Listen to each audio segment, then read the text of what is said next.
মুক্তিযুদ্ধের ইতিহাস মিথ্যা দিয়ে ঢাকা যাবে না, তারেক জিয়া মিথ্যাচার করলে সাধারণ মানুষই তা প্রতিহত করবে বলে হুঁশিয়ার করেছেন সৌদি আরবের জেদ্দার জাতীয় শ্রমিক লীগ।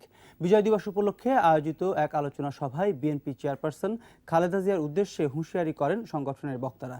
সংগঠনের ভারপ্রাপ্ত সভাপতি মুজিবুর রহমানের সভাপতিত্বে সভার সঞ্চালনা করেন আজিজুল হক। প্রধান অতিথি ছিলেন জেদ্দা আওয়ামী যুবলীগ সভাপতি অ্যাডভোকেট মাহমুদ হাসান শামীম। বক্তব্য দেন রুহুল আমিন টিপু, বাপ্পি লস্কর ও হুমায়ুন।